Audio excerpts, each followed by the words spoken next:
वर्षाचा जो एक्सपिरियन्स आहे आणि अचानक पक्ष बदलून निवडणुकीला सामोरं जावं लागतं. कोणतं विजय मी काम करणारा कार्यकर्ता आहे. कार्यकर्ता म्हणून मी निवडणुकीला सामोरं जातो. मी राजकीय जीवनामध्ये येऊन जवळपास 11 वर्ष झाले. मी नरेंद्र मोदीजींना मानतो, देवेंद्रजींना मानतो. त्यांना मानून मी भारतीय जनता पक्षामध्ये गेले अनेक वर्षापासून काम करतो. या भागाचा ज्वलंत प्रश्न पाण्याचा तो त्या ठिकाणी मी सोडवला आहे. सर्व आपल्या भागातल्या जनतेला माहिती आहे. माझे दोन्ही कार्यालय आहे, ऑफिसचे. या भागातले अनेक प्रमुख विषय जवळपास 18 ते 20 किलोमीटर रस्ते, कोरोना काळात केलेली कामं, त्याच्यामध्ये पाचन संस्कृतीचं फूड, ट्रॅफिक व्यवस्था करण्यासाठी ठेवलेली वार्ड अंतर्गत खर्चाने केलेली 100 किलोमीटरची सर्व जनतेने पाहिलेले आहे. तेव्हा प्रशासन काळामध्ये काय अडचण आली तेव्हा रस्त्यावरती उभं राहून आंदोलन करणारा प्रशासनाविरोधात एकमेव कार्यकर्ता मी होतो. तेव्हा अनेक नेत्यांसोबत माझी नाराजी झाली, पण जनता केंद्रबिंदू मानून काम करणारा मी कार्यकर्ता आहे. आणि अशा कार्यकर्त्याला ऐन वेळी जे काय झालं तुम्हाला माहिती आहे की माझी उमेदवारी नाकारली. पक्षाने मला सोडलं, मी पक्षाला नाही सोडलं. पक्षाने मला सोडलं आणि अशा काळामध्ये, माझ्या वाईट काळामध्ये या राज्याचे उपमुख्यमंत्री अजितदादा पवार यांनी मला आधार दिला, माझा राजकीय पुनर्जन्म केला. आणि आता मी राष्ट्रवादी पक्षाचा उमेदवार आहे. या भागातली जनतेपुढं मी माझं काम घेऊन जाणार आहे आणि माझं काम बघून या भागातली जनता माझ्या पाठीशी खंबीरपणे उभं आहे. आज तुम्ही या ठिकाणी पाहता भारतीय जनता पक्षाचे अनेक लोक या ठिकाणी राष्ट्रवादी काँग्रेस पक्षामध्ये प्रवेश करत आहे, कारण त्यांना हे निर्णय मान्य नाही. आज या ठिकाणी मनसेचे सर्व हे पदाधिकारी आहेत, कार्यकर्ते आहेत, यांनी माझ्यासारख्या कार्यकर्त्यावरती विश्वास ठेवून या ठिकाणी आज राष्ट्रवादी काँग्रेसमध्ये प्रवेश केलेला आहे. मी नेता नाही आहे, मी कार्यकर्ता आहे आणि जनतेत राहून काम करणारा कार्यकर्ता आहे. त्यामुळे लोकांचा विश्वास माझ्या पाठीशी आहे. तुम्ही राबवली ट्रॅफिक वॉर्डनची एक संकल्पना असेल, त्याचबरोबर प्युआरटी तुम्ही स्वतःची प्युआरटी उभी केलेली. प्युआरटी काय संकल्पना आहे आणि लोकांना कसा फायदा होतो? बघा, लोकांचे छोटे छोटे प्रश्न असतात. कुठं झाड पडलं आहे, कुठं टिपीचं झाकण उघडे, कुठं चेंबर तुटला आहे, कुठं स्ट्रीट लाईट लागत नाही, कुठं कचरा साठला आहे. लोकांच्या छोट्या छोट्या अपेक्षा आपण लवकर पूर्ण केल्या असं कराव्यात असं माझी इच्छा आहे. आणि त्यासाठी आपण फोन करणार, संबंधित अधिकाऱ्यांना, प्रशासन कसं काम करत तुम्हाला माहिती आहे. आणि परत त्या छोट्या कामासाठी 10 वेळा नागरिकांनी मला फोन करावा हे मला योग्य वाटत नाही. त्यामुळं की विश्वास टीम आम्हाला जी आहे ती समस्या मी त्यांच्याकडे देतो. माझी टीम त्या ठिकाणी जाते, त्या नागरिकांना भेटते, संबंधित अधिकाऱ्यांना त्या ठिकाणी बोलवते, काम होस्तपर्यंत एक छोट्या कामाचा पाठपुरावा करते. मग जे 10 दिवसात होणारं काम जे आम्ही 1-1 तासामध्ये काम केलेलं आहे, 1-1 दिवसामध्ये काम केलेलं आहे. लोकांच्या छोट्या छोट्या अपेक्षा असतात, काही मोठ्या अपेक्षा नाही येत. तर त्यासुद्धा जर आपल्याला लवकर वेळ पूर्ण करायला निश्चितपणे लोकांचं समाधान त्या ठिकाणी होतं आणि एक चांगलं काम आपण करू शकतो. 3-4 दिवसाचा प्रचार झालेला आहे, कसा प्रतिसाद मिळतो? ज्या दिवशी भारतीय जनता पक्षाने माझी उमेदवारी नाकारली त्या दिवशी मला राष्ट्रवादी काँग्रेस पक्षाकडून उमेदवारी मिळाली आणि माझ्या कार्यालयामध्ये निवडून आल्यावरती 2017 निवडून आलं तेव्हा पण एवढी लोकं नव्हती आली. एवढी प्रचंड लोकांची सहानुभूती, लोकांचं प्रेम या ठिकाणी माझ्यासाठी धावून आले ते केलेल्या कामामुळं.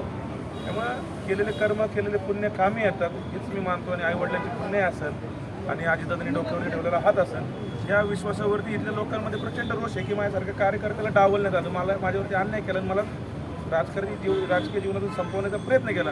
ठीक आहे, आपण त्या गोष्टीवरती जास्त मला काही बोलायचं नाही आहे. पण आता ही लढाई विकासाची आहे. या भागात मला विकास करायचा आहे, सक्षम विकास करायचा आहे. अजितदादांच्या नेतृत्वाखाली निश्चितपणे इथल्या जनतेला पण आता विश्वास आहे की इथली अनेक प्रलंबित कामं, बालेडी वाकड रस्ता गेले 5-7 वर्ष संबंधित आपले आमदार आहे ज्या भागाची, ज्याची जबाबदारी आहे कॅबिनेट मंत्री चंद्रकांतदादा पाटील यांनी अजून तिथं साईड व्हिजिट पण नाही केली.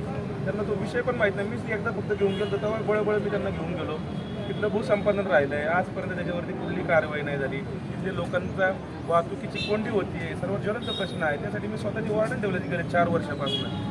अनेक मिसिंग या भागातल्या जोडायच्या, ते काही मिसिंग त्यांना जोडता आली नाही. पाण्याचा प्रश्न मी कधी स्वतः 15 दिवस 24/7 योजना 5-10% काम अपूर्ण होतं.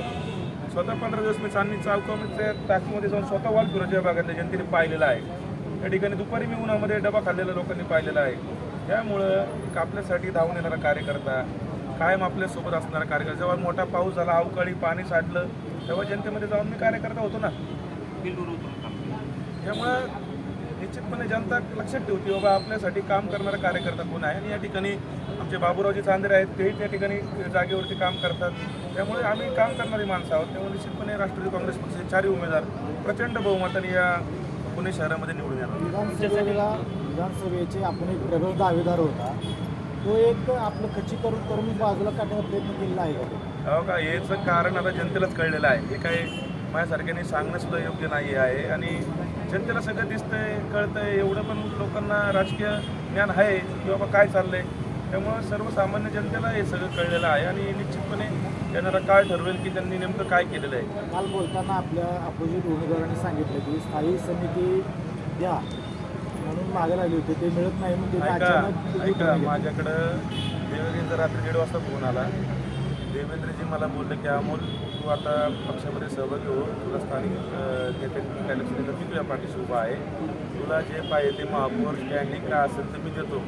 त्यावेळी अमोल गडकर बोलणारा कार्यकर्ता आहे की मला काही नको, मला आशीर्वाद द्या. त्याचं योग्य वेळी वेळाला मी दाखवू शकतो ते काय मी काय बोललेलो आहे त्यांना. त्यामुळं अमोल गडकर हा कार्यकर्त्याला या जे नशिबात आहे ते कोणी नेऊ शकत नाही. असं भीक मागून मागणारा आपण अमोल गडकर कार्यकर्ता नाही. हे सन्मानाने त्या ठिकाणी जे काय ते मला भेटेल आणि ते भविष्यात माझी जनता मला देईल. हे कोण देणार आहे कोण नाही आहे, जनता मला देईल जे काय द्यायचं. तुमच्यासाठी आता राष्ट्रवादीचे कोणते नेते सभा का आमचे राज्याचे उपमुख्यमंत्री अजितदादा पवार या ठिकाणी आहेत. स्थानिक आमदार शंकरभाऊ मांडेकर सुषमाळके भागातले असतील. या ठिकाणी सुनील शेळके यांनाही या ठिकाणी जबाबदारी दिली आहे की या भागामध्ये त्यांनी लक्ष द्यावं. आहे कार्यकर्त्यांची फळी या भागातली आहे. आमचे सहकारी बाबूराव चांदरे असतील, त्यांची पण टीम चांगली आहे या ठिकाणी. आमच्या दोघांचीच टीम चांगली आहे, काय अडचण नाही आहे. मतदारांना जातात आता काय आव्हान? मतदारांना जातात आवाहन करतो की बाबांनो, आम्ही तुमची गेल्या अनेक वर्षापासून सेवा केलेली आहे. आज आमच्यावरती वाईट वेळ आलेली आहे. तुम्ही तुमच्या अडचणीच्या काळामध्ये तुमच्यासाठी धावून येणारा कार्यकर्ता बघा. या परिसरामध्ये रस्त्यावरती उभं राहून ऊन वारा पाऊस न पाहता काम करणारा कार्यकर्ता पहा. आमच्या कुटुंबाला आम्ही जेवढा वेळ दिला ना तेवढा वेळ इथल्या जनतेसाठी आम्ही दिलेला आहे. आमची घरची दिवाळी आम्ही एक वेळेस केली नाही, पण या भागातल्या जनतेची 15,000 कुटुंबाची दिवाळी करणारे आम्ही दोघं कार्यकर्ते आहोत. आणि मला माझ्या इथं आमच्या भगिनी या इकडं, या माऊलींचा आशीर्वाद आहे आमच्या पाठीशी, काय अडचण नाही आहे. ज्या दिवशी आम्हाला भेटलं नाही आम्हाला कळालं तर माझ्या डोळ्याला पाणी आलं, पाणी. मी म्हणले मला अमोल भाऊला पहिलं भेटायला, एवढ्या चांगल्या माणसावर अन्याय, जीवनदान दिलं, अजून काय करावं. आणि आता जे झाले ते त्रिवेणी संगम, काय गया काशी प्रयागराजला त्रिवेणी संगम कसा आता यायचा विजयच सांगायची गरज नाही, त्यांच्या कामावरच कर. एवढा नेता चांगला असताना त्याच्या अन्याय झाला तर हे ना जनतेला ऐकू सुद्धा वाटत, आम्हाला ऐकू वाटत. अहो कोणी बी येईन करणाऱ्याला तर करील, पण काय असं गरीब माणसाला करणारं आम्ही येडे भेटत नाही.